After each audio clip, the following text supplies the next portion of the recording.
서동기 박사님 모셨습니다. 안녕하세요. 네, 안녕하세요. 네, 박사님 모시고 또 이 미국을 정기적으로 또 다녀오시기 때문에 이 경제라든지 이 부동산 시장 현황, 그다음에 한국 부동산 시장 현황까지도 알아볼 텐데 일단은 그 미국 경제에 대해서 상당히 지금 관심이 모아지고 있는 상황인데 뭐 트럼프가 대통령이 취임을 하고 이제 본격적으로 이제 관세 정책을 피면서 뭐 전 세계가 지금 뭐 완전히 혼란에 빠진 그런 상황인데 이 미국 내에서도 또 심각하다는 얘기가 나옵니다. 지난달까지 또 미국에 계셨다고 들었는데 트럼프 취임 이후부터 지금까지 행보를 모두 지켜보셨을 텐데 현재 그 미국 경제의 실제 분위기는 어떤가요? 지금 미국 경제는 소비가 많이 줄고 있어요. 소비가 줄고. 그러니까 경제가 좀 잘 안 돌아가죠. 또 물가도 오르고 있는 상태고 또 뭐 식당이라든가 이런 데 또 장사가 안 돼서 문을 닫는데도 속속 나타나고 또 뭐 백화점도 문을 닫는 데들이 나타나고 아마 언론 신문지상에서 봤을 거예요. 미국의 백화점들이 문을 닫는 또 프랜차이즈가 문을 닫는 데도 생기고 하기 때문에 미국 경제 현재 상황은 굉장히 안 좋고 소비를 줄여나가는 그런 상태죠. 그래서 미국 경제가 지금 좋다고 볼 수는 없죠. 그런데 다른 나라에 비해서는 미국 경제가 나쁘진 않다 이렇게 보고 있습니다. 그래서 미국 연준이 금리를 더 내릴 것이냐 하는 것을 판단할 때도 아직은 경기 침체까지는 오지 않을 것이다. 그러나 물가는 잡아야 되겠다 해서 금리를 안 내리고 있거든요. 근데 트럼프 행정부는 금리를 내리기를 강력히 원하잖아요. 그래서 금리를 아직도 내리지 않은 건 아직도 경기 침체가 올 정도는 아니다고 연준이 판단하는 것 같고 그래서 금리를 내리지 않을 걸로 보고 있어요. 만일에 연준이 금리를 내릴 정도 되면 경기 침체가 임박하면 연준도 금리를 내리겠죠. 그리고 경기 침체가 와버리면 금리를 과거에 코로나 때처럼 금리를 대폭 저금리 기조로 가겠죠. 그래서 경제는 뭐 그렇게 좋지는 않은 상태예요 지금. 트럼프가 또 그런 말도 했잖아요. 약간 고통을 감내해야 된다. 이런 판을 바꾸기 위해서. 그럼요. 트럼프가 고통을 감내해야 된다. 그게 그거예요. 침체가 올 것이다. 약간 근데 그 의도적으로 좀 만든다. 약간 그런 뉘앙스로도 볼 수 있을까요? 트럼프가? 네, 일부러 침체를 만든다. 이거보다도 어차피 관세 전쟁을 하다 보면 우리나라도 좀 참아야 된다. 침체가 와도 참아야 된다. 그래야 중국과의 관세 전쟁에 이길 수 있다.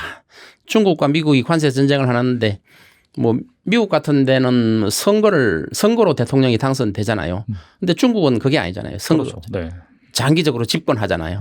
그러니까 이제 중국도 지금 막 보복에 재보복을 하고 하는 게 미국은 4년 후면 대통령 선거가 있다.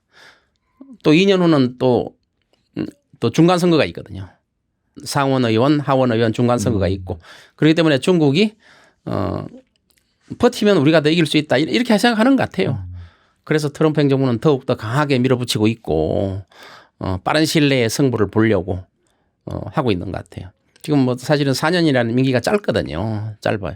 그러니까 중국은 장기적으로 보는 거고 미국은 뭐 선거가 있기 때문에 짧은 시간 내에 끝내려고 하는 거고 그래서 트럼프 행정부는 취임하자마자 바로 관세 정책을 과감하게 피고 있고 물론 미국 국민들이 현재까지는 뭐 범죄 전쟁, 마약 전쟁, 뭐 불법 체류자 추방전 이런 거에 대해서 이제 국민들이 지지를 하는 것 같아요. 트럼프를 지지하는데 일단은 이제 관세 문제는 당장 나한테 피부로 안 좋은 현상이 오니까 물가가 닥치니까 관세 문제도 뭐 일시적인 침체는 있겠지만 트럼프 행정부는 결국은 우리나라 경제를 살릴 것이다. 우리나라를 부흥하게 만들 것이다. 이런 믿음이 있는 것 같아요.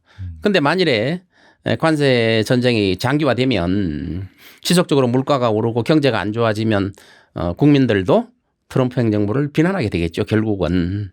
그래서 이러한 것들을 빨리 끝내기 위해서 트럼프 행정부는 노력하는 것 같아요. 그래서 침체를 의도적으로 한다 이건 아닌 것 같고 관세를 하니까 어차피 이제 침체가 될 수밖에 없는. 관세 전쟁하면 침체가 올 수밖에 없고 그거를 감내하자 우리가 감내하고 그리고 빨리 끝낼 수 있다 이렇게 보고 있는 것 같아요. 어차피 중간 선거가 내년 이제 뭐 한 11월 중간 선거가 내년 11월 달에 있죠. 그 전에 올라면은 빨리 경기 침체가 오고 그다음에 빨리 회복을 해가지고 한 내년 11월 정도 그걸 원하는 거죠. 그렇죠. 그때면 이제 경기가 좋아져가지고 그럼요. 다시 이제 선거에서 이길 수 있다. 트럼프 행정부는 그걸 원하는 거죠. 침체가 빨리 와서 다시 그러니까 침체가 오면은 금리가 낮아지잖아요. 금리가 낮아짐으로써 다시 경제를 살려나가는 이런 전략을 쓰고 있는 것 같아요. 근데 중국이 과연 거기에 따라줄 거냐? 중국은 장기전을 준비하고 있거든요. 장기전을. 그래서 관세 전쟁의 끝이 어떻게 될지는 조금 더 두고 봐야 돼요. 아직 이제 뭐 트럼프 행정부 들어진 지 4개월도 안 됐잖아요. 그렇죠. 네. 그래서 조금 더 두고 봐야 될 것 같아요. 그리고 또 미국에서 무자비한 해고가 시작됐다 이런 얘기도 있던데 이건 또 사실인가요? 해고 문제는 이제 뭐 네. 일반 사기업체도 해고가 이루어지고 있죠. 그리고 연방 정부도 연방 공무원들을 해고를 하고 있죠. 그 도지라는 정부 효율부를 만들어서 거기에 수장이 일론 머스크죠. 일론 네, 머스크를 맞습니다. 네. 두고 해고를 하고 있죠. 근데 보통 1년 미만의 공무원, 들어온 지 1년 미만의 공무원들이 그 해고가 좀 쉽거든요. 그래서 1년 미만의 공무원들을 위주로 해고를 하고 있고 지금 뭐 10,000명, 20,000명 정도 해고했다고 그래요. 해고했다고 그러고 아마 최종 목표가 한 10만 명 정도는 해고를 해야 된다. 물론 주도 목적은 비용 절감이죠. 연방정부가 너무 과도하게 비용을 쓰고 공무원이 너무 많다 이런 인식을 가지고 있는 거죠. 그래서 연방정부 공무원을 지속적으로 해고하는 정책을 아울러 쓰고 있어요. 그리고 이제 출연하실 때마다 미국 상업용 부동산의 공실 상태에 대해서 또 면밀하게 말씀해 주시는데 현재 이 미국 부동산 상황은 어떤지 궁금합니다. 네, 상업용 부동산은 여전히 어려워요. 여전히 어려워요. 지금 뭐 금리가 아직도 많이 떨어지지 않는 데다가 아직도 고금리죠. 아직도 떨어지지 않는 데다가 또 공실 문제가 해결이 안 됐어요. 미국 전체 공실률이 한 25%가 넘을 거예요. 전체 평균 공실률이. 근데 뭐 LA나 샌프란시스코, 뉴욕, 다운타운의 공실률은 이미 30%가 넘어요. 샌프란시스코는 35%가 넘어요. 공실률이. 그렇기 때문에 금리가 높은 상태고 그리고 또 상업용 부동산은 30년 고정금리가 아니라 주택처럼 변동금리거든요. 그래서 3년이나 5년 되면은 돌아오면은 상환을 해야 돼요. 근데 상환 기간이 한번 도래했었는데 미국 금융기관이 그걸 연기를 좀 해줬어요. 너무 어려우니까 상업용 빌딩들이 보통 어려운 게 아니거든요. 그리고 이자만 갖고 원금은 나중에 갚아라. 원리금을 균등하게 갚는 거잖아요. 미국은. 그래서 연장을 해줬는데 이제 더 이상 은행이 연장해주기 힘들어요. 은행도 이제 어려워지니까. 그래서 내년 말까지 2조 달러? 한 2조 달러 가까이가 상환기일이 도래해요. 채무가. 그 상업용 부동산에 대한 채무가 2조 달러 가까이가 채무기간이 도래해요. 우리나라 돈으로 하면 한 3,000조 원? 이 정도 되겠죠. 채무가 도래하면 그때는 상환을 할 수밖에 없고 내년 말까지 돌아오는 채무 상환 기일이 그럼 은행에서 상환을 요청했을 때 지금 공실의 상태가 지금처럼 유지되고 있고 또 고금리가 유지된다면 상환이 불가능하고 경매에 넘어가는 빌딩들이 많이 생기겠죠. 그렇지 않아도 지금까지 공실과 고금리 때문에 뭐 반값, 반의 반값 이런 값으로 다운타운의 오피스 빌딩이 실제로 팔린 애가 있거든요. 굉장히 싸게 팔린 애가 어떤 거는 5분의 1 값으로 팔린 애도 우리가 신문지상에서 봤을 거예요. 그렇게 싸게 팔리는 이유가 공실 때문에 그렇거든요. 네네. 뭐 평균이 공실이 뭐 30%지 실제로 공실이 뭐 반 이하가 되는 경우도 있어요. 공실 반 이상이 되는 경우도 있어요. 그래서 공실이 또 어떤 데는 또 80%가 공실인 데도 있어요. 이런 데는 싸게 팔릴 수밖에 없는 거죠. 그래서 상업용 부동산 아직도 어렵고 상환기일이 내년에 2조 달러가 도래하면 그걸 갚는 과정에서 많은 경매 물건이 나올 수도 있고 못 갚으면 은행도 어려워지는 사태가 벌어질 수 있다 이렇게 보고 있습니다. 그러면은 단순히 경기 침체만이 문제가 아니라 방금 말씀하신 상업용 부동산 상환 기일이 내년이라고 한다면은 이것 때문에 뭔가 문제가 또 터질 가능성도 좀 존재하겠네요, 미국에서. 그럼요. 상업용 부동산의 채무에 대한 상환 기일이 도래했을 때 그래서 트럼프 행정부는 금리를 내리기를 굉장히 원하거든요. 지금 고금리 때문에 굉장히 어려움을 겪잖아요. 그렇죠. 물론 공실도 있지만 그래서 금리를 되게 내리기를 원하고 있고 연준은 아직 안 내리고 있잖아요. 더 이상 안 내리고 있기 때문에 내년에 이제 상환기일이 도래하면은 어려움이 올 수도 있고 상업용 빌딩들은 더 큰 어려움을 겪게 되겠죠. 그러니까 지금까지 팔렸던 금액보다 더 싸게 팔릴 수도 있겠죠. 네. 경매가 나오게 되면. 그럼 은행도 어려워지잖아요. 그래서 이런 것들을 해소하기 위해서 금리가 낮아졌으면 좋겠다는 게 지금 트럼프 행정부죠. 이번에 이제 한국 경제 얘기 좀 해보겠는데 뭐 한국 부동산 시장 현황 어떻다고 평가하시나요? 뭐 우리나라 부동산 시장은 뭐 고가 아파트 위주로 서울의 그 일정 지역의 고가 아파트 위주로 거래가 일어나고 있죠. 그래서 뭐 금년에 뭐 지난달 보니까 한 160건 정도가 50억 이상 그 고가 아파트를 보니까 한 160건 정도 거래가 됐다고 하더라고요. 뭐 전년도에 비해서 뭐 2배 늘어났다 이렇게 말하고 있는데 이런 고가 아파트를 위주로 거래가 좀 일어나는 것 같아요. 근데 서울 시내 전체로 보면은 작년에 아파트가 매물이 한 9만 건 가까이 매물이 나와 있거든요. 9만 건 가까이 나와 있고 거래되는 건 한 2,500건, 3,000건이 안 돼요. 그러니까 아직도 매물이 많이 나와 있는 거죠. 근데 지금 극히 일부가 거래되고 있는 거는 서울 시내 중심부 고가 아파트 위주로 거래되고 있는 거예요. 근데 아파트가 뭐 50억이 넘는다고 하는 거는 이거는 이미 주거 기능으로서 보다도 하나의 상품으로서 또 투기적인 요소가 강하게 붙어 있다고 봐야 되겠죠. 하나의 상품. 우리가 뭐 그림을 산다든가 또 골동품을 산다든가 하는 것과 같은 아파트가 생활하는데 50억 이상 들 필요가 없잖아요. 그래서 이미 그림이나 골동품처럼 하나의 상품으로서 가격으로 형성돼 있다. 50억 이상 된다면 이렇게 보고 있습니다. 그래서 어떤 아파트는 뭐 국민평형인데도 뭐 100억까지 갈 것이다. 이렇게 하고 있는 거죠. 100억까지 갈 수도 있죠. 물론 갈 수도 있어요. 그러나 지금 우리나라 전체 경제를 보면 굉장히 안 좋아요. 우리나라는 지금 경기 침체가 왔다고 보거든요. 그래서 경기 침체가 와 있는 상태라고 보기 때문에 지금 실제로 IMF 때나 비슷해요. 자영업자들 보면은 장사도 안 되고 공실도 많고 장사가 안 되기 때문에 굉장히 침체가 왔다고 보기 때문에 이런 상태에서 뭐 극히 일부 지역의 고가 아파트가 거래되는 걸 가지고 우리가 부동산 값이 올랐다 내렸다 하는 거는 그렇게 큰 의미를 가지고 있지 못한다고 봐요.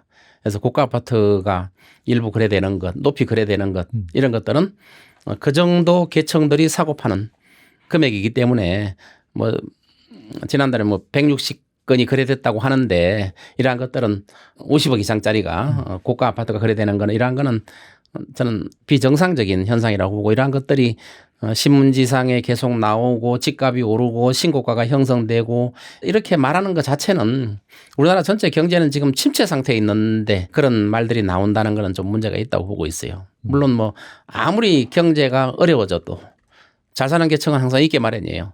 베네수엘라이잖아요. 베네수엘라는 90%가 빈곤층이에요. 네. 90%가 빈곤층인데 10%만이 좀 잘 산단 말이에요. 그중에서 아주 잘 사는 사람은 또 뭐 2, 3%뿐이 안 되겠죠. 아무리 나라가 어려워져도 상위 계층들은 잘 먹고 잘 사는 경우가 있단 말이에요. 그런데 경기가 침체되면 침체될수록 빈곤층이 점점점 늘어나고 사회가 불안정해지고 결국은 상류층에 있는 분들도 어려워질 수밖에 없는 그런 상태가 되는 거죠. 그게 우리나라가 좀 다가올 미래? 좀 직면해 있는 현실? 그렇게 볼 수 있는 건가요? 그렇죠. 우리나라도 지금 경기 침체가 와 있는 상태고 지금 우리 부동산이 차지하는 비중이 전체 국민이 70%가 부동산을 갖고 있는 이런 상태에서 우리나라도 다른 나라처럼 어려워질 수 있다. 부동산 때문에 경제가 망가질 수 있다. 저는 이렇게 보고 있습니다. 한국 경제가 일본과 중국보다도 훨씬 위험한 수준이다. 그렇게 말씀하신 걸로 알고 있는데 어떤 부분에서 그럴 수 있을까요? 지금 일본과 중국이 부동산 시장이 망가지고 있는데 우리나라도 지금 일본 가계부채가 많고 또 건설사를 살리기 위해서 과다하게 대출을 해주고 일본하고 중국이 그런 형태거든요. 우리나라 똑같아요. 네. 일본 중국하고 다를 바가 없어요. 근데 일본은 뭐 30 몇 년 전에 이미 부동산 시장이 망가졌고 중국도 지금 몇 년 전에 부동산 시장이 망가졌기 때문에 우리나라도 똑같은 길을 지금 가고 있단 말이에요. 부동산에 대한 비중이 너무 큰 거는 똑같아요. 일본이나 중국이나 한국이 똑같아요. 그런데 일본 같은 경우는 부동산 시장이 붕괴되고 나서 이제 부동산에 대한 매력이 없어져 버렸죠. 아예 30몇 년 동안 부동산에 대한 매력이 없어져 버렸어요. 최근에 이제 동경 일부에 뭐 고가 아파트를 중심으로 살아난다고 하는데 그 뭐 25년, 30년 지나고 난 다음에 살아난 거예요. 그 전까지는 살아나지 않았어요. 또 중국도 몇 년 전에 붕괴된 부동산 시장이 중국 경제를 침체시킬 정도로 어려움을 겪고 있어요.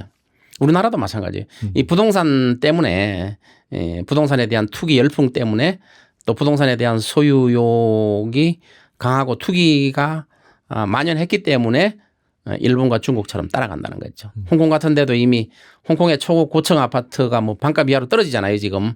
물론 중국의 영향도 있죠. 중국이 망가지니까 홍콩의 고급 아파트들이 떨어지는 경향도 있지만 다 떨어지고 있는데 우리나라만 고급 아파트들이 상승한다는 거는 있을 수가 없는 거죠. 그러니까 다가올 미래가 어떤 거를 우리가 봐야 되는데 다른 나라는 다 부동산이 붕괴되고 초고가 아파트도 반값 3분의 1 값이 되고 있는데 우리나라만 유지할 것이다. 이렇게 보는 건 큰 착각이죠. 토호제가 확대 재시행되면서 강남 상고의 상승세가 주춤한 모양새긴 하지만은 여전히 강남 불패를 믿는 사람들이 또 다수입니다. 강남 집값을 시작으로 상승장이 올 수도 있다고 보시나요? 예, 토지거래허가제를 풀었다가 다시 한 달 만에 또 토지거래제를 더 확장해버렸죠. 맞아요. 네. 이거는 뭐 정책적으로 굉장히 잘못이라고 보는데 이게 토지거래허가제를 묶었다는 거는 집값이 상승 기미가 보이니까 묶은 거거든요. 우리가 항상 부동산에 대해서는 투기 세력이 있어요. 투기 세력. 그래서 어떤 완화가 되면은 실제 완화된 것보다 훨씬 더 많은 효과가 날 수 있도록 뭐 언론도 떠들고 투기 세력이 떠들어요. 그래서 부동산 값을 상승시키는 거거든요. 그래서 거품이 잔뜩 껴 있어요. 거품이. 아까 말씀드린 것처럼 이미 몇십억짜리 아파트라는 거는 이미 주거용 기능보다도 상품의 기능을 가지고 있다. 이렇게 보고 있습니다. 우리나라 또 고층 아파트 많잖아요. 초고층 아파트. 그래서 미국은 뭐 보통 아파트나 콘도 질 때 10층 이하로 짓거든요. 물론 지진 이런 것도 있겠지만 높게 짓지를 않아요. 뭐 뉴욕처럼 초고층 막 90층짜리도 있죠. 80층, 90층짜리도 있죠. 그런 경우는 다 대부분 세컨하우스로 써요. 주거용으로 사용하는 것보다 세컨하우스로. 우리나라는 뭐 50층, 60층짜리가 뭐 주거용으로 쓰는지 세컨하우스 쓰는지 조사가 아직 뭐 해보진 않았지만 아마 주거용으로 쓰고 있는 경우가 많을 거예요. 고층 아파트도. 그런데 이 초고층 아파트는 뭐 뉴욕처럼 뭐 별장으로 쓴다든가 돈 많은 별장 또 세컨하우스로 쓴다든가 또 혼자 사는 분들이 사용한다든가 가족이 거주하기는 굉장히 부적합한 게 초고층 아파트예요. 50층, 60층. 우리가 그 초고층 아파트 50층 이제 정도를 생각해 봐요. 50층짜리. 밑에 아무것도 없고 기둥만 있고 50층 위에 그 집만 달랑 있다고 생각해 봐요. 거기서 가족들이 살 수 있겠냐 이거지. 물론 밑에 아파트들이 꽉 채워져 있죠. 꽉 채워져 있기 때문에 그걸 못 느끼는데 만일에 50층에 그 아파트 한 채만 있고 나머지는 기둥으로 연결되어 있다면 공중에 붕 떠서 생활하는 거 아니에요. 이런 경우는 가족들이 그 환경에 살 수 있겠냐 이거죠. 근데 밑에 아파트들이 줄줄이 달려 있으니까 그걸 못 느끼는 거예요. 못 느껴요. 그래서 가족이 생활하기는 초고층 아파트가 굉장히 불편하죠. 뭐 혼자 산다든가 또 1년에 몇 번 또 휴양을 온다든가 뉴욕처럼 그런 별장 개념으로 사용하면 몰라도 가족이 거기서 거주하기는 주거 환경이 너무 안 좋죠. 뭐 여러 가지 뭐 초고층 아파트가 뭐 건강에 좋지 않다 이런 보고서도 좀 있지만 어쨌든 가족이 거주하기는 너무 안 좋은 거예요. 보니까 최근에 그 매물이 빠르게 사라지고 있는데 아무래도 이 대선 이후에 좀 집값이 오를 것이다 그런 기대감이 좀 있는 것 같아요. 그래서 그때 좀 매물을 좀 올려서 가격 올려서 내놓겠다 그런 얘기도 좀 있는 것 같은데 대선 이후 부동산 시장 어떻게 보시나요? 이제 뭐 대선이 2달도 안 남았죠. 네. 2달도 안 남았는데 이제 새로운 정부가 누가 들어설지 모르지만 새로운 정부가 들어서면 이제 경기를 부양시킬 것이다 하는 기대를 가지고 있죠. 경기는 이제 뭐 지금 침체 상태거든요. 그래서 어떤 정부가 들어서도 경기를 부양시킬 것이다. 금리를 더 내릴 것이다. 이런 기대감을 가지고 부동산이 더 오를 것이다. 이렇게 기대하는 분이 있는데 이거는 이 경기 침체가 와버리면 부동산을 아무리 부양하려고 해도 되지 않아요. 일본, 중국을 보면은 부양한다고 해서 살아나는 게 아니에요. 또 새로운 정부가 들어서서 부양 정책을 핀다고 하더라도 살아나기는 어렵게 돼 있어요. 우리나라에서 살아날 길은 뭐 2022년도에 한 번 있었는데 그때 부동산 시장이 어려워지고 또 PF 문제가 터졌을 때 그때 정부가 정리를 했으면 그런 문제들이 어느 정도 해소됐을 텐데 그때 정리를 못하고 떨어지고 있는 걸 다시 살려놨단 말이에요. 거품을 그대로 가져간단 말이에요. 이러한 거품을 가져가는 상태에서는 앞으로 새로운 정부가 들어서서 경기 부양책을 쓴다고 하더라도 부동산이 과연 살아나겠느냐. 더군다나 관세의 영향 또 글로벌 환경의 영향 때문에 우리나라 경제가 굉장히 어려워질 텐데 부동산이 과연 살아날 수 있겠느냐 하는 굉장히 의문점을 가지고 있어요. 건설사 4월 위기론이 지금 현실화되고 있습니다. 높은 환율 부담에 부실 징후를 보이는 건설사도 빠르게 늘고 있는데 현재 건설사 상황은 어떨까요? 지금 건설회사가 뭐 4월 위기설이다 뭐 때만 되면은 뭐 10월 위기설이다 이런 말들이 나오죠. 실제로 건설사들이 지금 뭐 금년에만 해도 뭐 한 1,000개가 넘는 데가 폐업을 했고 또 이번 4월 달만 해도 이화공영이라는 그 유명한 건설사가 또 법정 관리에 들어갔잖아요. 네네. 그리고 이름만 들으면 알 수 있는 그런 회사들이 법정 관리에 지금 여러 개가 들어가 있잖아요. 그래서 건설사들 중에서 부채가 200% 이상 되는데 부채가 200%라는 것은 재무 건전성을 나타내는 지표라고 보거든요. 200%가 넘는 데가 아직도 건설사가 상당히 많이 있고 어떤 건설사는 건실해요. 또 10%대 부채 비율이 10%대 있는 데도 있어요. 굉장히 건실한 건설회사죠. 그런 데도 있고 200% 넘는 데도 있고 또 어떤 건설회사는 또 채무 비율이 800%가 넘어요. 그러니까 내가 가지고 있는 돈보다 8배가 더 많은 부채를 지고 있다는 거죠. 이렇게 부실한 건설사도 있단 말이에요. 그래서 이러한 것들을 과거에 정리를 했어야 되는데 정리를 안 하고 계속 정부에서 부양 정책을 쓰고 끌고 왔어요. 계속 끌고 왔어요. 그러나 건설사들이 지금 한계에 봉착했어요. 한계. 그래서 채무 비율이 200%가 넘는 데는 정리가 좀 돼줘야 돼요. 200% 밑으로 떨어진다. 이제 롯데 같은 데는 이제 재무 건전성을 확보하기 위해서 가지고 있는 자산을 팔잖아요. 팔아서 재무 건전성을 확보한다든가 하는 조치를 취해야지. 그렇지 않고 내가 가지고 있는 것보다 남의 돈을 2배 이상 빌려서 사업을 하는 이런 경우는 건전성이 아주 안 좋은 거거든요. 그래서 옥석 가리기를 해야 돼요. 정부에서 무조건 막을 게 아니라 부채가 많은 건설사는 부도가 나면 부도 나도록 놔두고 정부에서 끝까지 붙들고 있다고 해서 그게 언젠가는 터지거든요. 네. 그래서 옥석 가리기 해서 건실한 건설사가 있단 말이에요. 그런 건설사는 살려주고 부실한 건설사는 부도가 나게 놔두는. 물론 그 고통은 대단한 거예요. 고통은 대단해요. 뭐 실업자도 많이 생기고 건설사 하나 무너지면 그게 하청업체가 막 30개, 50개 회사가 있잖아요. 그래서 고통이 굉장히 따르는데 그러한 고통을 겪지 않으면 부동산에 대한 거품을 해소하기 어려워요. 지금 트럼프 행정부도 침체를 고통을 감내해라 이런 말을 공공연히 하잖아요. 우리나라도 마찬가지예요. 국민들한테 새로운 정부가 들었으면 어느 정도 고통을 감내해라. 건설사가 어느 정도 부도가 나고 채무 비율이 높은데 건전하지 못한 데는 무너지더라도 고통을 좀 감내해라. 물론 정부로서는 어렵죠. 국민들한테 지지도 좀 받아야 되고 하니까 어렵겠죠. 그렇지만은 그런 고통을 한 번은 겪어야 다시 건설사가 건전하게 살아날 수 있고 부동산 시장에 살 수 있는 계기가 될 수 있단 말이에요. 그렇지 않으면 더 크게 무너지는 사태가 벌어질 수 있어요. 이러한 것들을 계속 끌고 가봐요. 그러면 일본, 중국처럼 우리나라도 한 20년, 30년 동안 부동산의 암흑기가 도래할 수 있어요. 그렇기 때문에 좀 아프더라도 더군다나 글로벌 환경이 경기 침체가 오고 있는 이런 상태에서 아프더라도 정리를 할 건 정리하고 넘어가야. 아직 PF 문제도 해결 다 안 됐잖아요. PF 문제도 끌고만 갈 게 아니라 그거를 부실한 데는 없애는 해결해 나가는 그런 고통을 겪어야 더 건실하게 건설사가 발전할 수 있다 이렇게 보고 있습니다. 사실 또 앞서서 한국 경제가 이미 침체 상태고 뭐 일각에서는 IMF보다 더 힘들다 그런 얘기가 나오는데 뭐 건설사 같은 경우에 만약에 이제 뭐 부도가 난다라고 한다면은 아무래도 은행이 좀 많이 껴있다 보니까 무너지는 그런 은행들이 나올 수도 있겠네요. 그러면 그렇죠. 그 건설사들이 이제 무너지기 시작하면 은행도 위험해지겠죠. 은행도 특히 제2금융권 같은데 PF 규모가 큰데 이런 데는 또 은행도 무너질 수도 있겠죠. 그래서 이제 사실은 뭐 정부에서 제일 무서워하는 게 은행이 무너지는 거잖아요. 은행. 그렇죠. 네. 국민들한테 미치는 영향이 너무 크기 때문에 그래서 건설사를 보호하려고 하는 건데 어차피 그 건실한 은행은 살아남아요.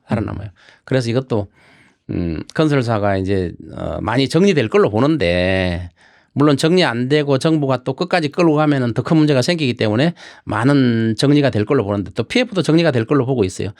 그 와중에서 금융권이 일부 희생이 나오지 않겠느냐 이렇게 보고 있습니다. 그리고 그 최근 강남 상가들의 공실 문제가 심각하다고 하더라고요. 보니까 뭐 신사동 가로수길 뭐 이런 데 같은 경우에도 공실이 많다 그런 얘기가 있는데 강남 공실 상황은 얼마나 심각한가요? 우리 뭐 강남 같은데 이제 빌딩들이 공실들이 늘어나기 시작하고 또 어떤 강남의 어떤 중심지는 뭐 절반 가까이 한 집 걸로 하나가 또 공실 상태로 나타나고 있어요. 그리고 아파트의 대부분 상가들 보면은 빈 상가들이 굉장히 많아요. 그래서 뭐 지식산업센터는 말도 못하죠. 뭐 거의 다 비어 있다시피 하니까. 그래서 어떤 상가는 관리비만 내고 들어와서 살아라 이런 데도 있어요. 아파트 상가 같은 데는. 임대료를 내고는 못 들어오니까 장사가 안 되는데 임대료 내고 들어올 수가 없잖아요. 그렇죠. 네. 그래서 이런 상가 공실이 점점 늘어나고 아까 미국이 상가 공실률이 한 25% 평균 된다고 그랬는데 중심지는 뭐 한 30% 넘는다고 그랬잖아요. 우리나라도 거기에 지금 따라가고 있는 것 같아요. 그래서 공실률이 점점점 늘어나고 있는데 이러한 공실이 늘어난다는 거는 대출을 받아서 빌딩을 샀던 분들은 나중에 큰 낭패를 당하게 되겠죠. 건물이 경매에 넘어가게 되고 재산을 다 잃게 되는 이런 문제가 나타날 수도 있겠죠. 그래서 이러한 강남의 지금 공실 문제는 물론 금리가 높은 데도 있지만 우리나라는 지금 미국보다 금리가 1.75%나 낮잖아요. 기준금리가. 네. 낮은데도 불구하고 지금 공실이 나타나는 거는 경제가 안 좋다는 거예요. 경기 침체 상태라는 거죠. 그래서 지금 공실이 해소되려면은 결국 경기가 살아야 되거든요. 경제가 살아야 되는데 지금 경기 침체 상태가 살아날 가능성이 많지는 않아요. 글로벌 경제가 살아야 되는 또 관세 전쟁에서 우리 내수 경기가 살아야 되는데 내수 경기가 살지 않고는 사무실이 또 강남의 공실이 그 빌딩들이 살아나기가 힘들어요. 우리가 이제 어디 연예인들이 보면은 빌딩을 샀다가 뭐 20억 남겼다, 30억 남겼다 이렇게 언론에 기사가 나는 걸 봤을 거예요. 그런데 그걸 가만히 뜯어놓고 보면 20억, 30억 남은 게 아니라 거기에 들어가는 양도세라든가 그동안에 냈던 재산세라든가 각종 비용이 굉장히 많이 들거든요. 그래서 20억 남고 그 빌딩을 팔았다 해도 실제는 손해인 경우가 뜯어놓고 보면 많아요. 그래서 이런 기사가 또 나는 것도 어떤 의도를 가지고 나는 게 아니냐. 누가 빌딩을 샀다 한 30억 남기고 팔았다. 뭐 40억 남기고 팔았다. 이런 기사가 나는 거는 저는 이것도 일종의 띄우기 위한 기사가 아닌가 이렇게 보고 있습니다. 실질적으로 뜯어보면은 이익이 나는 경우가 지금은 별로 없어요. 빌딩을 샀다 팔았다. 많이 올랐다 하더라도 또 몇 년 단 보유하고 세금이랑 다 따져보면은 그렇게 이익이 아니라고 하더라고요. 또. 그럼요. 세금 따지고 또 공실로 생긴 임대료 수익이 안 들어오잖아요. 그렇죠. 네. 그런 걸 다 따지고 보면 실제 이득이 없는데도 불구하고 팔아서 그냥 샀던 금액과 팔았던 금액만 비교해서 그냥 몇십억 남았다 이렇게 발표하는 거는 저는 분석을 안 한 상태에서 그냥 발표하고 이거는 의도 있는 저는 보도라고 보고 있어요. 경기가 안 좋다 보니까 오히려 역발상 관점에서 지금이 뭐 살 때다 이런 의견도 있는 것 같은데 이런 분위기에 대해서는 어떻게 생각하세요? 이제 집이 없는 분들은 집에 대한 잠재적 욕구가 굉장히 강하죠. 그리고 집은 주거의 안전성이기 때문에 집은 한 채를 가지고 있어야 사회생활을 할 때도 안정감을 가지고 있고 집을 사는 것은 굉장히 중요한 행위죠. 근데 지금처럼 경기가 안 좋은 상태에서 집을 사는 건 집을 사더라도 좀 싸게 사는 게 좋잖아요. 근데 집값이 그동안에 계속 올랐단 말이에요. 거품이. 물론 뭐 서울의 강남 일부 지역만 올랐고 지방은 오르지도 않았지만 집은 자기가 감당 능력 있는 범위 내에 집 한 채 가지고 있는 거는 굉장히 좋은 거로 봐요, 저는. 그리고 집 한 채 가지고 있는 분들은 내 집값이 오르든지 내리든지 간에 뭐 신경 쓸 필요가 없잖아요. 집값이 오르면은 뭐 기분만 조금 좋을 수는 있지만은 또 집값이 내려도 내가 살던 집을 뭐 집값이 오른다고 파는 건 아니고 또 내린다고 해서 또 뭐 파는 건 아니잖아요. 그렇기 때문에 집 한 채 있는 분들은 집값이 오르든 내리든 그렇게 뭐 큰 영향은 없는 거예요. 근데 우리나라는 아파트를 뭐 투기의 수요로 삼기 때문에 집값이 굉장히 오르는 거에 대해서 뭐 말들을 많이 하고 또 심지어 그 아파트 값이 오르게 하기 위해서 뭐 주민들 단합도 하고 이런 것도 있잖아요. 단합도 하고 이런 것도. 그렇기 때문에 아파트 값이 오른 이런 거는 저는 재산세가 싸기 때문에 그런 문제가 생기지 않나 이렇게 보고 있어요. 우리나라는 외국의 재산세가 굉장히 싸거든요. 보유세가. 네. 보유세가 비싸면 그런 현상이 안 생겨요. 집을 가지고 있는 분들이 어떻게 생각하겠어요? 집값이 이제 안 올랐으면 좋겠다. 재산세가 너무 부담되니까 지금보다 집값이 훨씬 더 떨어졌으면 좋겠다. 떨어져야 재산세가 줄잖아요. 이렇게 보겠죠. 근데 우리나라는 보유세가 워낙 적기 때문에 집값이 계속 오르면 오를수록 투기적인 수요가 붙는 이런 현상이 생기는 거죠. 재산세가 우리나라는 너무 낮아요. 그래서 이것도 아마 새로운 정부가 들어서면 이걸 개편해야 되지 않을까 저는 이렇게 보고 있습니다.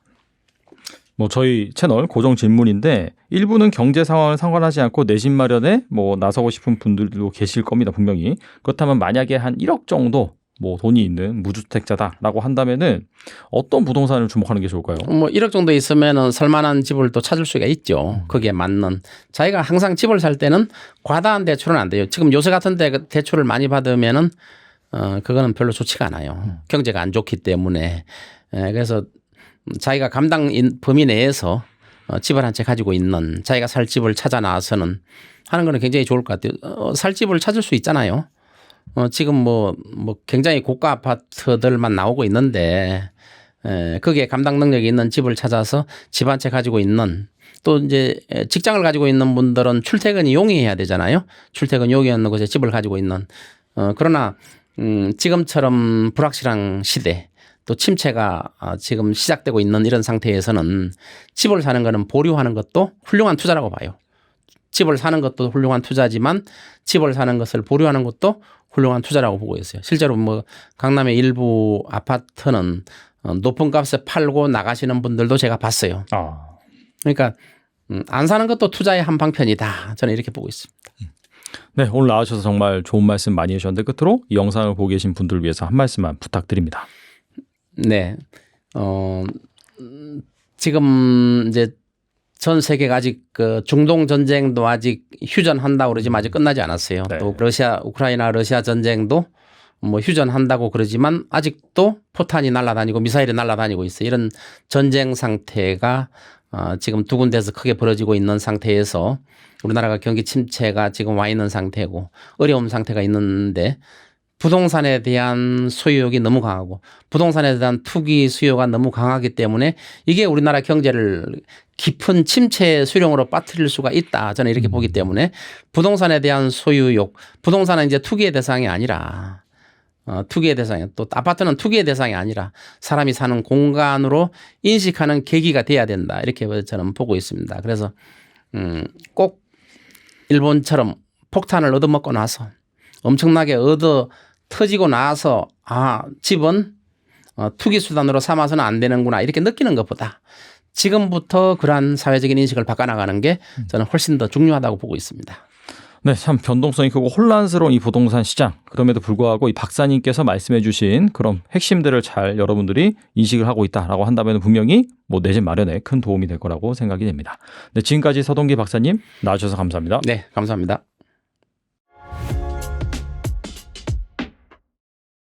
네, 김효지 대표님 모셨습니다. 안녕하세요.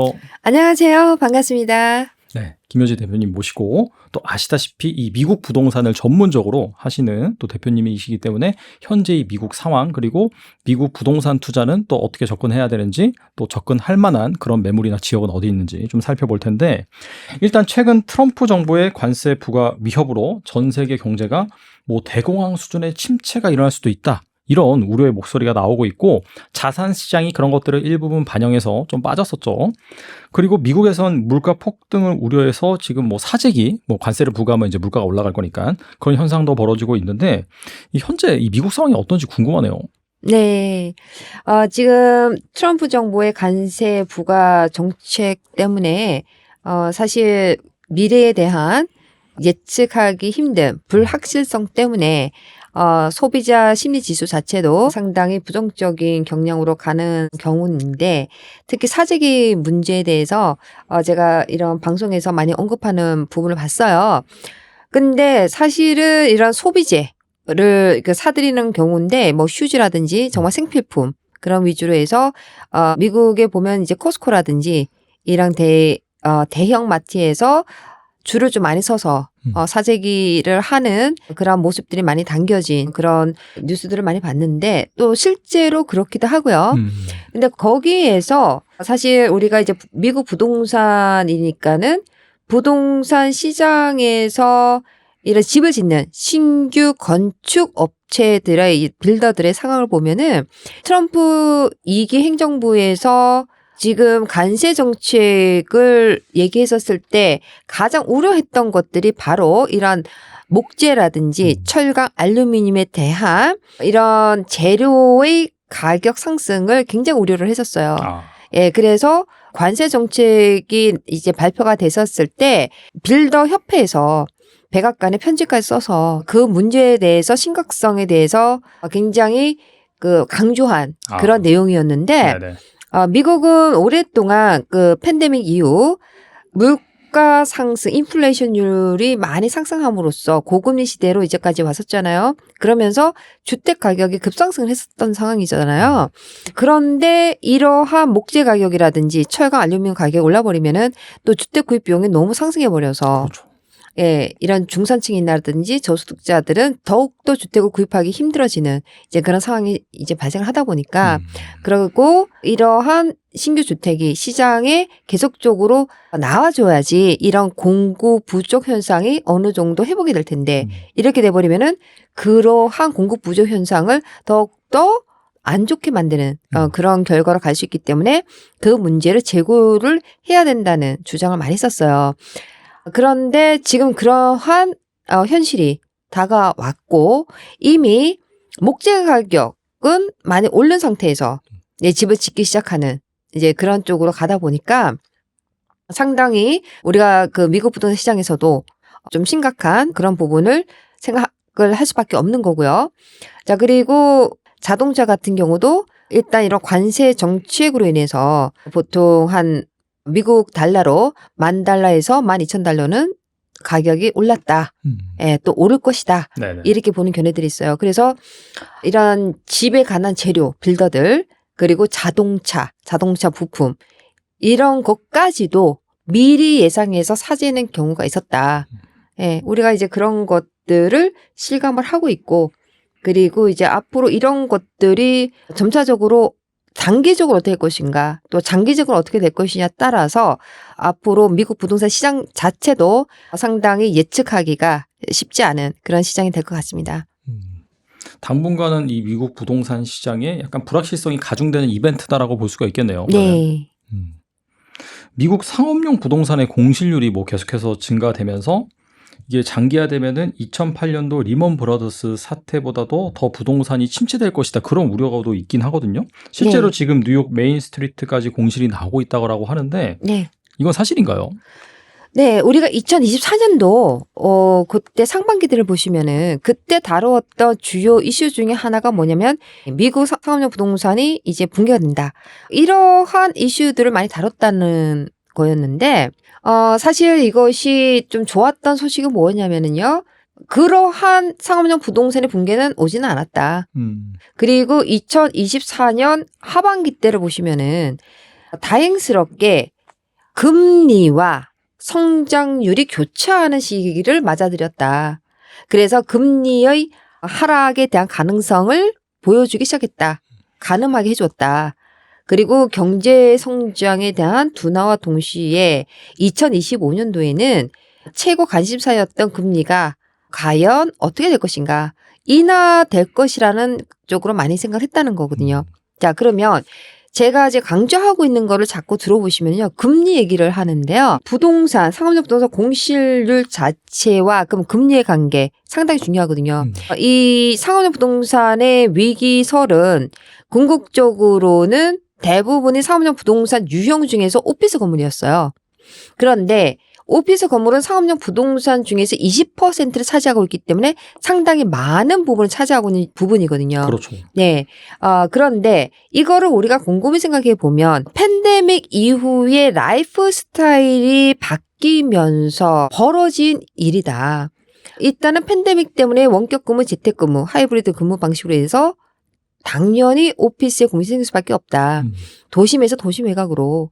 그리고 고물가 지역, 일선 도시에서 이선 도시로 인구가 많이 빠지기 시작했다. 제가 말씀드렸잖아요.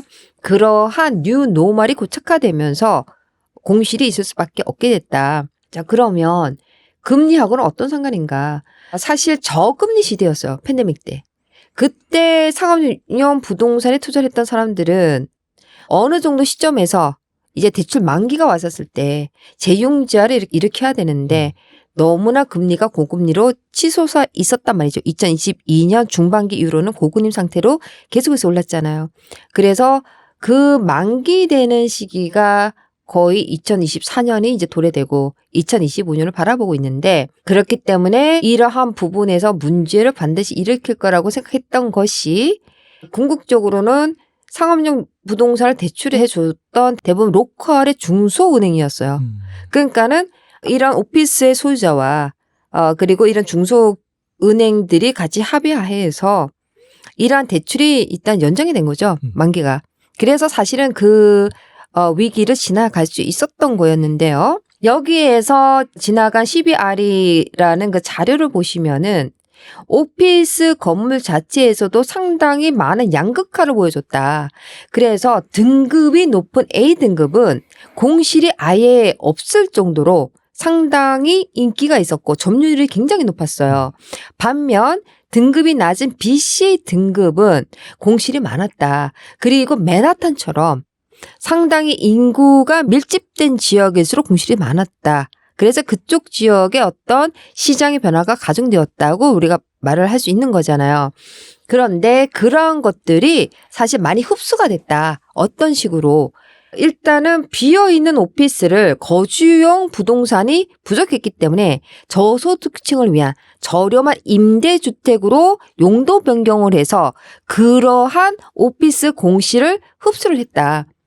그래서 그 공실률은 살짝 낮아졌어요. 그래서 이러한 부분들은 앞으로 2025년, 2026년을 맞이하면서 오피스 건물 빌딩에 있어서는 상당히 좋은 회복의 조짐이 보인다. 그렇게 우리가 예측을 하고 있습니다. 반면 다른 유형들은 각기 다른 사이클을 타고 있어요. 자, 오피스 건물 같은 경우에는 우리가 전체적인 시장 사이클에서 유형 사이클에서 침체기였다. 근데 그 침체기에서 이제 회복기의 과정으로 도래된다. 이렇게 본다면 우리가 그 쇼핑센터, 우리가 소매 유형의 그러한 사업용 부동산. 자, 그 부동산을 봤었을 때는 이러한 도심에 있는 그 폐쇄형으로 된 리즈널 몰이라고 그래요. 한국으로 얘기하면은 대형 백화점이죠. 거기에 대한 공실이 엄청 났었어요. 그래서 인구가 도심에서 도심 외곽으로 빠져버리니까 오히려 오픈형으로 된 네이버후드 센터라든지 커뮤니티 센터, 주로 주택에 가까운 이런 쇼핑센터들은 오히려 공실이 거의 없다시피 해서 가격이 엄청 상승을 했는 반면 도심에 있는 폐쇄형의 이런 몰들은 굉장히 공실이 많았었어요. 그러니까 완전히 이제 양극화 현상이 일어났는데 그 소매 유형 자체가 전자상 거래로 인해서 상당히 트렌드 변화가 있었다는 거죠. 그래서 이제는 그 오프라인과 온라인을 경험한 옴니채널 방식으로 인해서 이제는 모든 그 공간을 좀 축소화시키고 그리고 도심보다는 외곽 쪽으로 해서 전자상 거래를 통해서 그리고 좀 더 대면을 위한 공간으로 바꾸면서 그러한 쇼핑센터가 지금 다시 살고 있다. 이렇게 보실 수가 있는 거거든요. 그래서 이 쇼핑센터, 소매점의 이러한 유형들은 지금 회복기가 되고 있다. 자, 그런데 이제 트럼프 2기 시대를 맞이하면서 그 정책과 맞물려서 과연 이 소비 패턴이 어떻게 바뀌냐에 따라서 이 사이클은 반드시 바뀔 수 있을 부분이 있다. 우리가 이렇게 보고 있어요. 그러니까 유형 자체에 따라서 사이클이 다르게 바뀐다는 것인데 그러면은 우리가 그 물류센터를 볼 수가 있죠. 물류창고. 물류창고 같은 경우는 이제 미국에서는 산업용 부동산이라고 얘기하는 것인데 이런 것들이 전자상 거래 때문에 상당히 인기 있는 그런 유형이었고 그리고 공급이 이제 부족한 상황이었죠. 수요가 많은 반면에. 네네. 그래서 지난 몇 년 동안에는 상당히 확장돼 있었어요.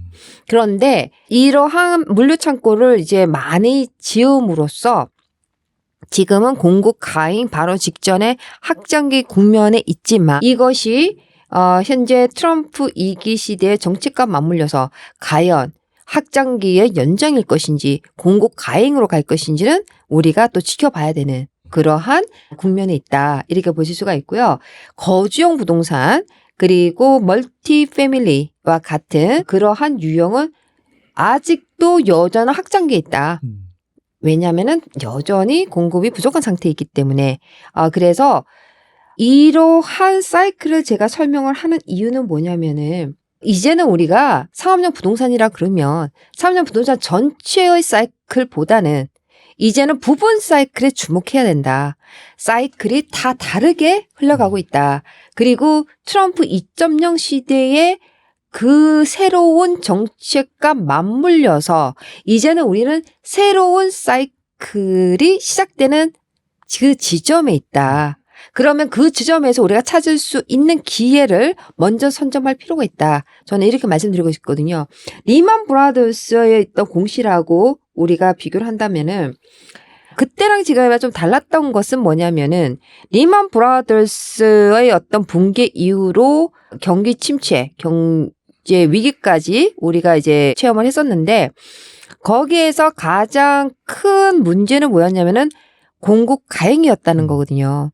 근데 자, 상업용 부동산에서 제가 말씀드렸지만 지금 현재 일부는 공급 가행이지만 대부분은 아직까지는 공급 가행은 아니다.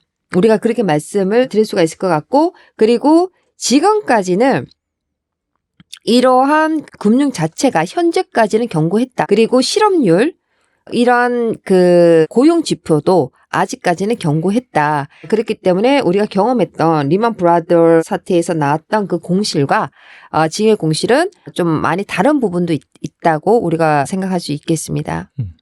한 가지 또 궁금한 게 트럼프 대통령이 취임을 하면서 어떻게든 이제 관세 매기고 그다음에 이제 금리를 좀 낮추려는 그런 의지를 가지고 있는데 그런 과정에서 경기 침체, 즉 고통이 발생하더라도 감내를 해야 된다. 그 얘기를 즉슨 자산시장에서 침체를 좀 유도하는구나. 그렇게 인식을 했거든요. 근데 만약에 정말 이 트럼프 대통령의 의도대로 좀 경기가 침체가 됐어요. 그러면은 이 미국 부동산 시장은 어떤 영향을 미칠까요? 네, 좋으신 질문인데요. 우리가 이제 부동산 시장에서 바라볼 수 있는 부분에서는 그 답이 가장 키워드는 뭐냐면은 금리와 공급이 있다. 이렇게 보실 수가 있습니다. 지금 금리가 인하된다. 금리가 인하된다는 것은 한편으로는 좋은 소식이죠. 예, 그래서 지금 어떻게 보면은 그 용인된 그러한 경기 침체, 소프트 랜딩을 통해서 금리를 인하시킴으로써 부동산 시장을 활성화시키고 미국의 경제를 다시 활성화시키는 쪽으로 갈 거라는 쪽에 무게를 둔다면 좋은 일이긴 하겠는데 한편으로는 이러한 고용 지표 자체가 이제 안 좋아진다면 그 자체에서 금리가 내린다 하더라도 얼마만큼 시장에 호황을 받을 수 있을까? 그거는 사실은 좀 더 두고 봐야 된다는 것인데요. 우리가 두 번째 봤었을 때는 뭐냐? 공급이에요, 또. 자, 공급이 수요를 초과한다면 당연히 가격은 내리겠죠. 그러나 지금 현재 미국 자체는 10개 주, 50개 주에서 10개 주를 제외하고는 아직까지도 공급이 부족한 상황이에요. 단 10개 주만 공급이 좀 풀려서 공급이 이제는 플러스로 들어갔고 그 나머지 40개 주는 여전히 공급이 마이너스예요. 자, 그렇다면 지금 우리가 미국 부동산 2025년도에 어떤 전망을 봤었을 때는 금리가 우리가 생각하는 미국 국민들이 지금 고정효과에 묶여 있어서 지금 움직임이 없다 이거예요. 팬데믹 때는 움직임이 많았어요. 그래서 이런 1선 도시에 2선 도시로 사람들이 외곽으로 빠지면서 이주가 굉장히 많았던 그런 시기였다면 2022년 중반부터 고금리 시대로 접어들면서 고정효과에 묶여서 인구 이동이 굉장히 어느 정도 둔화되었다 볼 수가 있는 거거든요.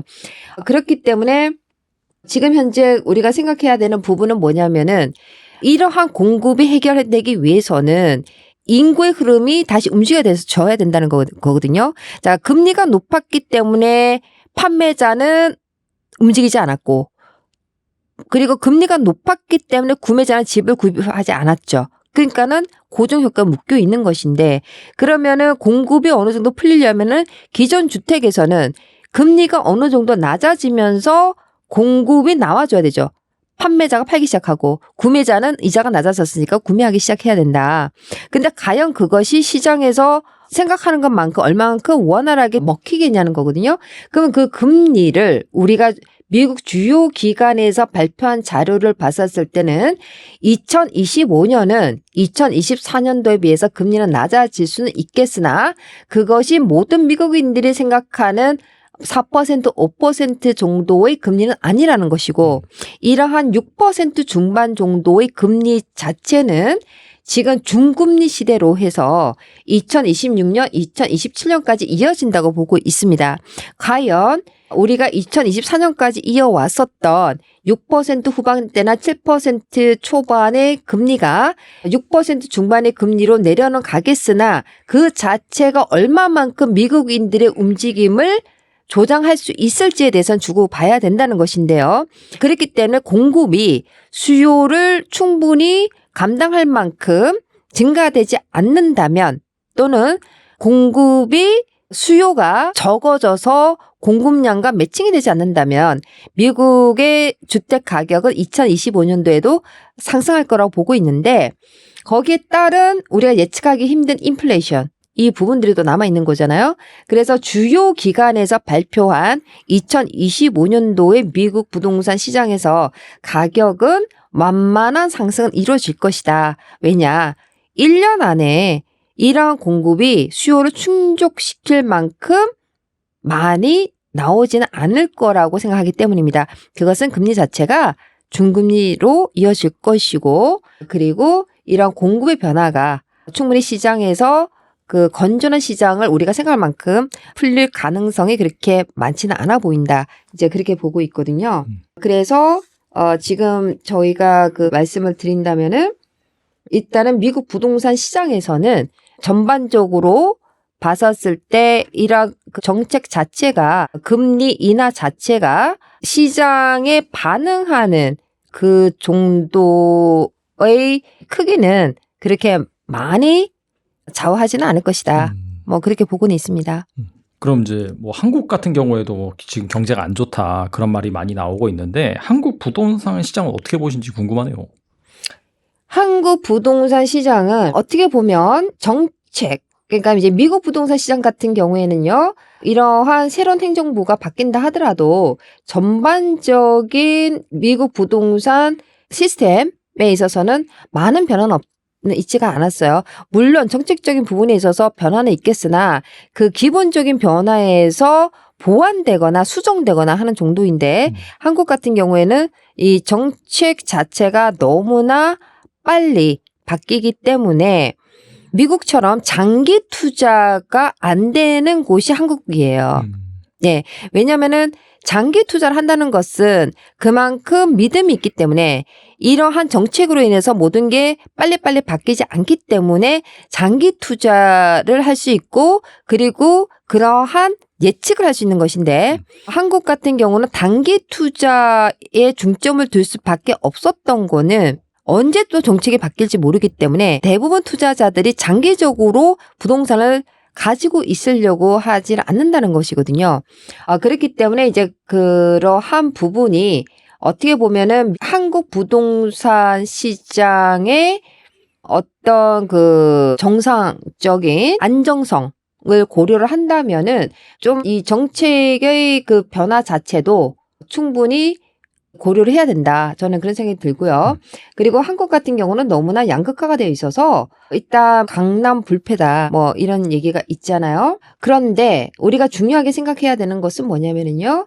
과연 이 한국도 사실 미국처럼 인구도 우리가 사실 굉장히 부동산 시장에서는 중요해요. 왜냐하면 부동산 시장에 있어서 중요한 부분 중에 하나가 이런 사회적, 경제적인 어떤 변화잖아요. 그런데 인구가 이제 감소를 하는 그런 관점에서 봤었을 때는 한국 부동산 시장에서는 어느 정도 그 한계는 올 수 있다는 그런 부정적인 뭐 견해도 있고요. 그렇기 때문에 요즘에 그 한국에 계시는 분들 같은 경우는 강남 불패다. 강남에서 무엇을 하자는 그러한 생각에서 이러한 리스크를 좀 분산시키는 쪽으로 많이 바뀌는 것 같습니다. 그래서 어느 순간에서 이제는 자산의 어떤 안정화를 위해서 해외 부동산에 분산 투자를 하는 경우가 좀 생기기 시작한 것 같고 이런 해외 부동산 중에서도 가장 안전한 지역이라고 생각하는 미국에 관심을 많이 가지는 것 같아요. 그래서 그 글로벌 투자자들의 움직임을 우리가 보더라도 대부분 자국의 정치나 경제가 불안정할 때 가장 많이 선호하는 곳이 미국이었고 미국의 달러 그리고 미국의 부동산에 투자하는 경우였다고 하거든요. 그래서 한국 같은 경우에도 한국에서 어떠한 그 변화를 실감하면서 많이 이제는 그 리스크를 분산하는 방식으로 포트폴리오의 다양성을 좀 많이 인지하시는 것 같습니다. 그래서 이러한 분산 투자를 하는 경향이 늘어났고 그래서 한국에 계시는 이런 글로벌 투자자들 역시 이제는 한국에만 국한하지 않는다. 그래서 그 다양성을 넓힌다. 저는 이제 그렇게 보고 있습니다. 그렇다면 이제 본격적으로 미국 부동산 투자 과연 어떤 메리트가 있는지 좀 살펴볼 텐데 일단 미국 부동산이라고 한다면은 미국이 우리나라보다 확실히 그 1인당 GDP도 높고 생활 수준이나 뭐 그런 것도 물가도 높기 때문에 되게 비쌀 거라고 생각하거든요. 일반적인 그 미국 주택의 가격은 어떻게 되나요? 좋은 질문이신데요. 미국은 50개 주가 법과 규정이 다 틀려요. 그리고 이런 그 뉴욕이라든지 캘리포니아 같이 우리가 전통적인 거대 도시 고물가 지역이에요. 이제 그런 데는 보편적으로 좀 집가격이 비싼 편이고요. 그리고 그 팬데믹 이후 급격하게 성장하고 있는 선벨트 지역 그런 지역은 좀 더 저평가됐다. 그래서 상대적으로 대도시임에도 불구하고 가격이 좀 저렴하다고 보고 있습니다. 그렇기 때문에 예를 들어서 그 슈퍼 선벨트라고 그래요. 인구 유입이 많고 산업의 기초가 한 가지 국한되지 않고 교육, 문화, 산업 다방면에 걸쳐서 그 기업이 성장하고 일자리가 증가해서 인구가 증가하는 지역. 그런 지역 같은 경우에는 지금 집가격을 기준으로 했었을 때 한 40만 불대, 50만 불대, 그리고 고물가 지역 같은 경우는 한 120만에서 150만 불대 이제 굉장히 다르긴 한데요. 그렇기 때문에 우리가 미국의 주택 가격을 얘기할 때는 보통 미디언 세일즈 프라이스를 기준으로 합니다. 그래서 미국 전체에서 미디언 세일즈 프라이스는 현재 기준으로 해서 41만 700달러를 보고 있어요. 그렇기 때문에 우리가 한국에서 보통 이 서울 지역의 가격하고는 비교했었을 때 좀 더 저렴한 거죠, 오히려. 네. 그리고 이제 미국에서 주택 1,300여 채를 거래하면서 알아낸 미국 부자들의 부동산 투자 전략이 있다고 들었는데 이건 무엇인가요? 우리가 그 한국은 아까 앞에서도 설명했지만은 자본이익에 중점을 두는 투자가 대부분이에요. 예, 그래서 싸게 사서 비싸게 파는 구조라는 거죠. 자, 그런데 미국은 오히려 현금 흐름에 중점을 두는 투자가 선호되고 있어요. 그래서 안정적인 자산의 가치 상승과 더불어서 현금 흐름에 중점을 두는 투자가 선행되고 있고 선호되는 지역이 이제 미국인데요. 한국에서는 어차피 현금 흐름을 기대할 수가 없는 구조를 갖고 있어요. 일단은 너무 집가격이 고평가가 되어 있다. 그리고 아까도 앞에서 얘기했지만은 모든 정책들이 그때그때 바뀌기 때문에 장기 투자가 사실 안 이루어진다. 그렇기 때문에 이러한 자본 이익에 중점을 둔다. 근데 미국은 현금 흐름에 중점을 둔다는 것인데 중요한 거는 뭐냐면은 미국은 소비와 투자를 활성화하는 정책이고 한국은 그 반대라고 보실 수가 있죠. 그렇기 때문에 미국에서는 이런 부채를 잘 활용해야 되거든요. 그러니까는 한국은 전세를 레버리지로 사용한다면 미국은 부채를 레버리지 사용한다. 우리가 미국 하면 월스트리트고 미국 하면은 금융이잖아요. 그렇죠. 네. 그렇기 때문에 금융 상품이 너무너무 다양합니다. 예, 그래서 항상 미국에서는 부동산과 이런 부채는 뗄래야 뗄 수가 없다. 그래서 부채를 잘 활용할 줄 알아야 된다는 것이고 그래서 부채를 잘 활용해서 현금 흐름을 일단은 극대화시키는 원리로 가요. 그리고 현금 흐름이 극대화되면 그만큼 자산의 가치가 상승이 되는 거죠.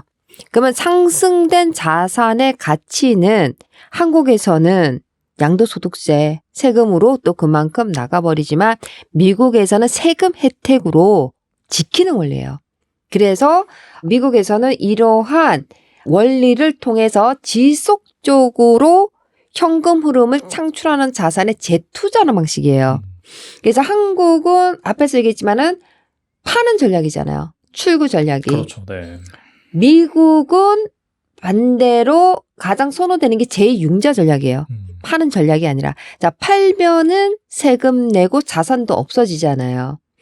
그러나 현금 흐름을 지속적으로 창출하는 원리는 어차피 세금 혜택이 있기 때문에 파는 게 아니라 액거리가 쌓이잖아요. 순자산이 쌓이면 순자산을 제2융자를 통해서 현금화를 시켜요. 그럼 그 현금 자산을 가지고 또 다른 수동소득을 창출한 자산에 투자를 해요.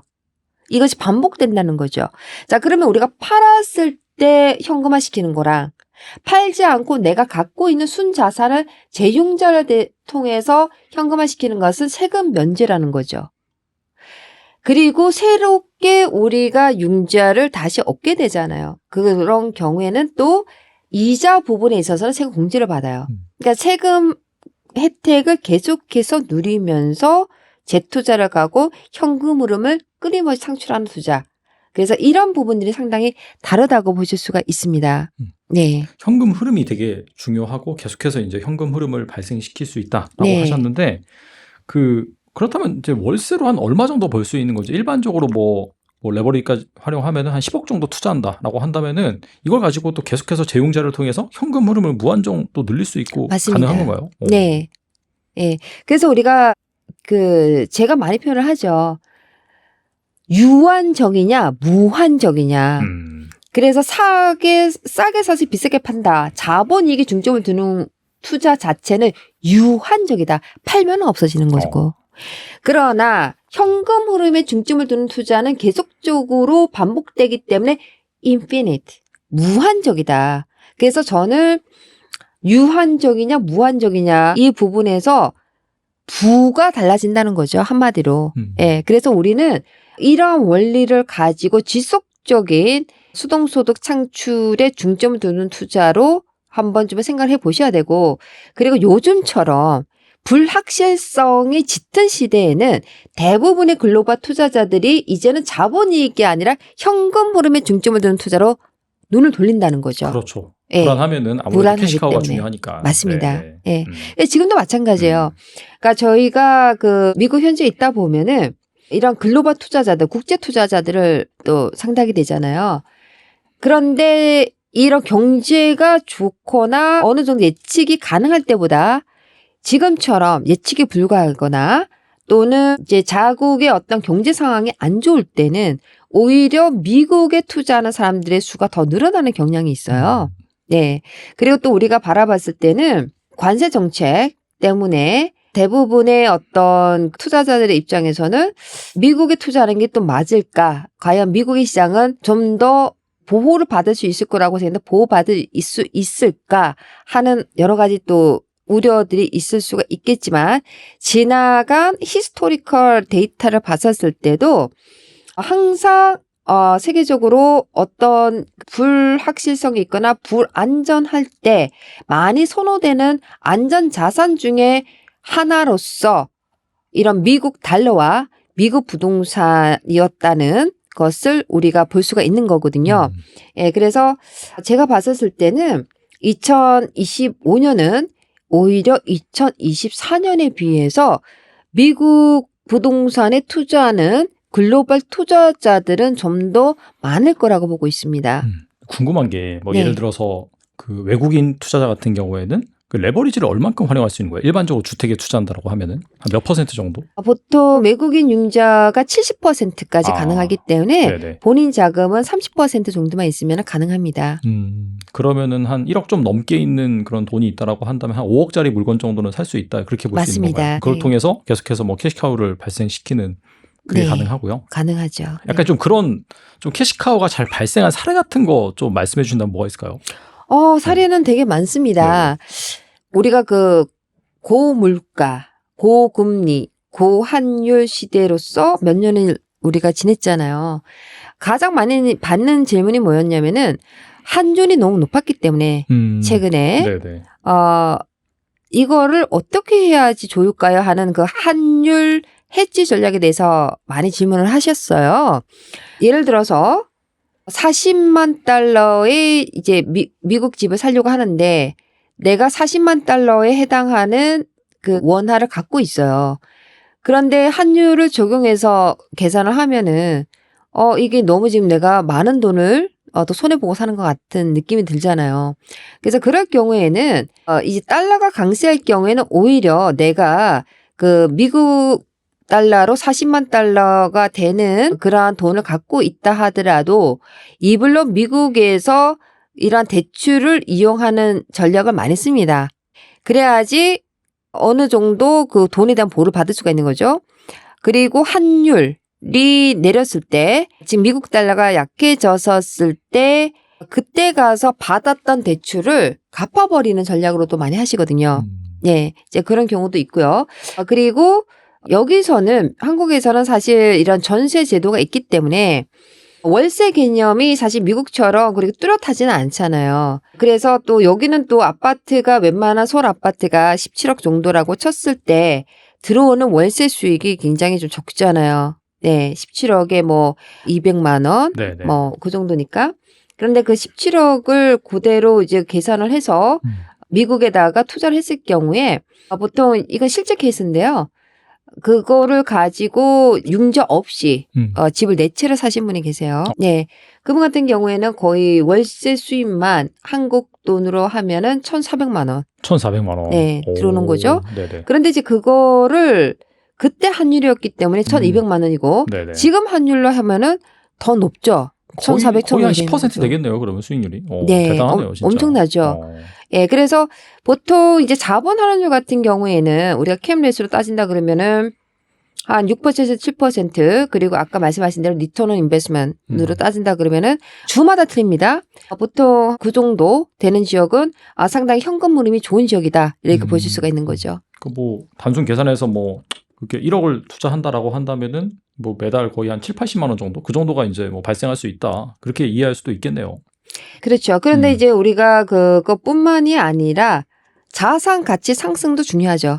현금 흐름뿐만이 아니라 그래서 어떻게 보면은 이게 좀 안정적인 투자의 성격을 갖고 있기 때문에 지금처럼 이런 모든 것이 불확실성이 짙을 때에는 좀 더 현금 흐름을 추구하는 글로벌 투자자들이 더 많아진 것 같습니다. 그리고 미국 부동산이 세금이 어떻게 본다면 가장 좀 강점이다라고 네. 할 수가 있는데 종부세, 취득세가 없다고 알고 있는데 네. 이 세금 체계가 어떻게 되는 건가요? 네, 물론 이제 취득세는 없고요. 예, 그리고 종합부동산세도 없습니다. 자, 보유세는 재산세 밖에는 없고요. 재산세는 보통 지방세라고도 합니다. 예, 그래서 주마다 틀리고요. 카운티별로 보통 틀려요. 각 카운티별로. 예, 그래서 그 지역에 따라 다르긴 한데 보통 이제 조지아주 같은 경우에는 어떤 그 카운티 같은 경우는 뭐 1.1%, 또 어떤 카운티 같은 경우는 0.93%, 어떤 카운티는 1.2% 다 틀립니다.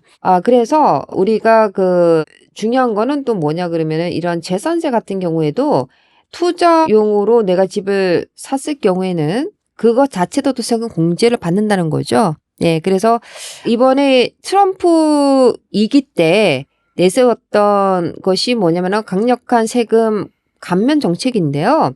감세 정책이죠. 그래서 이런 재산세 부분에 있어서도 예전에는 상한제가 있었어요.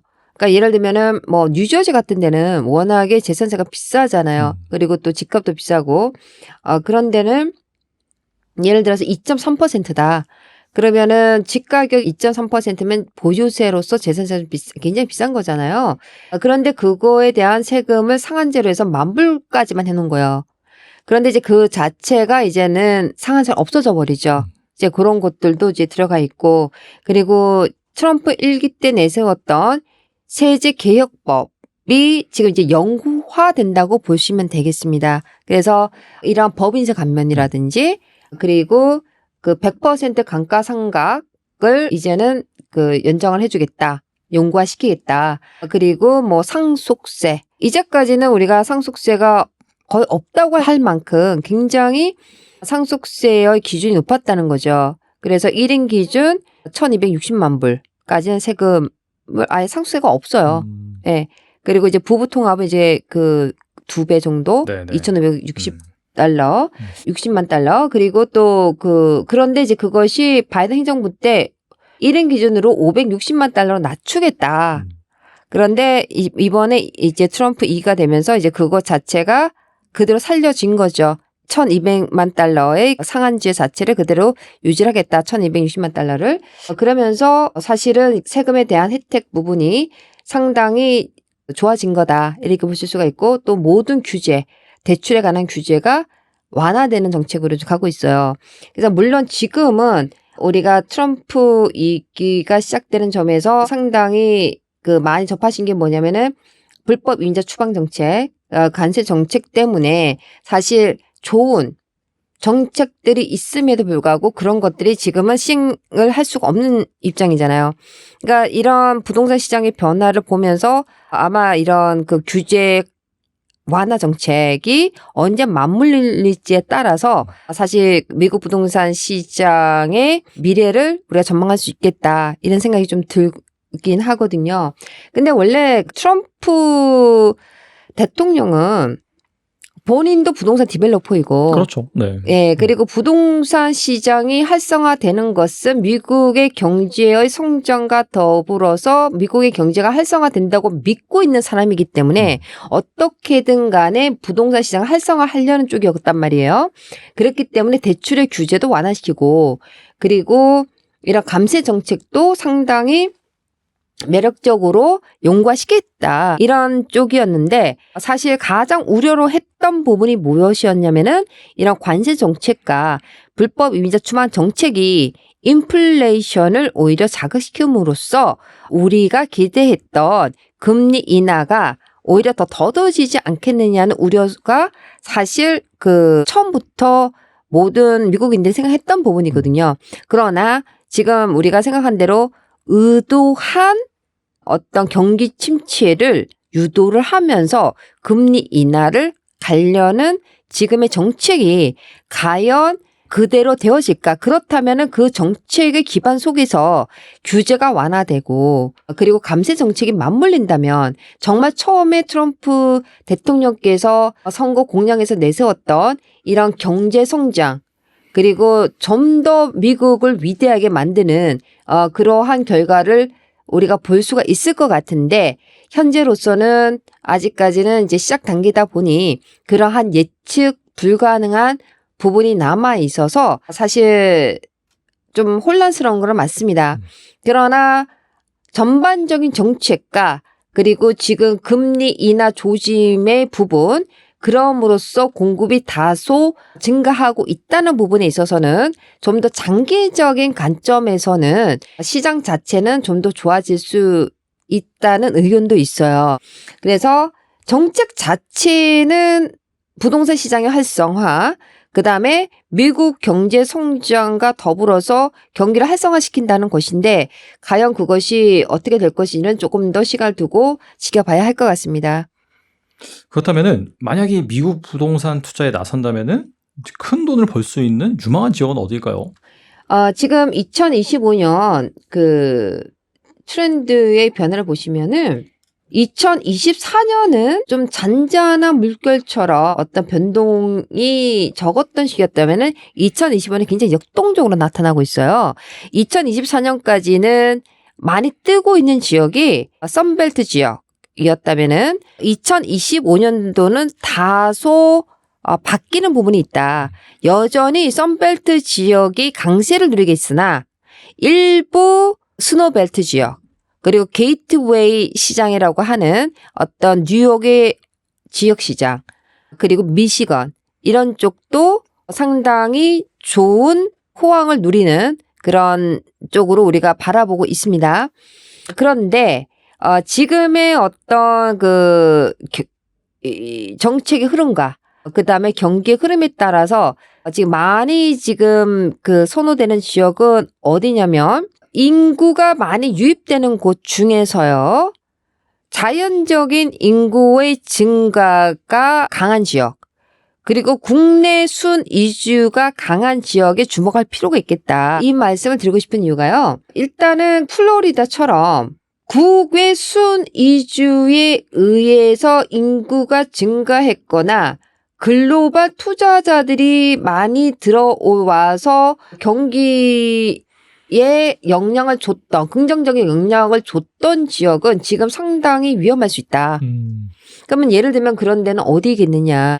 이제 보통 우리가 이제 플로리다 중에서도 이제 마이애미 뭐 이런 쪽이 될 수가 있을 것이고요.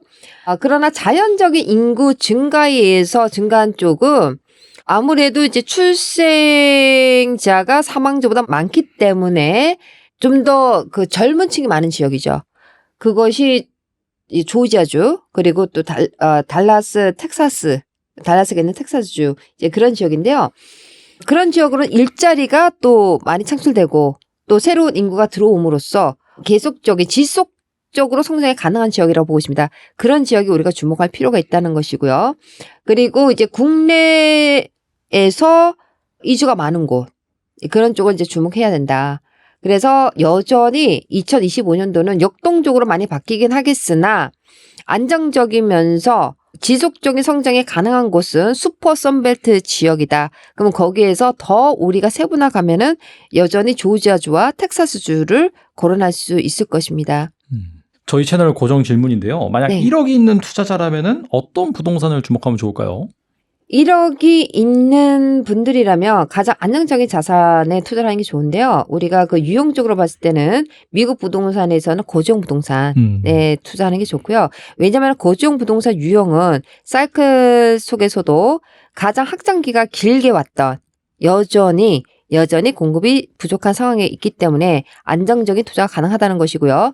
그다음에 이러한 적은 자본으로도 쉽게 투자를 할 수 있다. 그리고 진입 장벽이 그나마 낮은 편이기 때문에 오히려 한국에서 투자하시는 것보다 더 쉽게 미국에 투자할 수 있을 거라고 보고 있고요. 그리고 이제 그러한 자본으로 지속적인 현금으로 창출하는 자산으로 투자할 수 있는 하나의 첫 번째 스텝이다라고 저는 이제 말씀을 드리고 싶어요. 지금 말씀하신 대로 그 1억 정도의 돈이 있다면 사실 가장 안정적인 지역에서, 안정적인 나라에서, 그리고 수동소득을 무한적으로 끌고 가기 위한 수단으로 한 번 정도 시작할 수 있는 그러한 부분이 고지형 부동산에 투자해라. 저는 그렇게 말씀드리고 싶네요. 네, 오늘 나와주셔서 정말 좋은 말씀 많이 해주셨는데 끝으로 이 영상을 보고 계신 분들 위해서 한 말씀만 부탁드립니다. 이제 그 트럼프 2.0 시대에서 우리는 새로운 사이클을 맞이하게 됐습니다. 여러분들도 지금까지 그 상고시대, 고금리, 그리고 고물가, 고환율 시기에서 언제쯤 이러한 부분들이 많이 안정적으로 바뀔 건가 하는 관심을 많이 갖고 있었는데요. 그런 과정에서 여러분들께서 생각하셔야 되는 것은 모든 기회는 이러한 새로운 사이클의 시작에서 비롯된다는 것을 꼭 기억하시고, 그러면은 그러한 사이클에서 그 기회를 먼저 선점할 수 있는 길을 찾길 바랍니다. 그 해답을 미국 부동산 트렌드 2025에서 여러분들과 함께 하실 수 있을 것 같고요. 그리고 지역적인 접근을 해라. 이제는 2025년도는 거시적인 전체 사이클보다는 부분적 지역별 사이클에 주목할 필요가 있을 것입니다. 그래서 그 점을 여러분들 한번 염두에 두시고 여러분 인생에서 또 한 번 전환점이 될 수 있기를 바랍니다. 감사합니다. 네, 사실 우리나라 부동산 같은 경우에 아까 말씀하셨다시피 자본 차익을 위해서 투자하는 그런 경우가 많은데, 뭐 아시다시피 뭐 연금, 뭐 국민연금도 고갈되고 개인 연금을 잘 마련해야 되고, 연금이란 건 즉슨 바로 지속적으로 유입되는 캐시카우, 현금 흐름을 마련하기 위한 장치인데, 그런 것들을 또 대표님과 함께 이 미국 부동산을 통해서 마련해 보신다면은 또 기대 수익률도 높이고 안정성도 가져가는 좋은 선택지가 될 수 있을 거라고 생각이 됩니다. 지금까지 김효지 대표님 나와주셔서 감사합니다. 감사합니다. The most powerful AI chips in the world will be made right here in America. 保留采取一切 with Taiwan We Semiconductor. have them made by TSMC. TSMC forms new and deeper roots in America.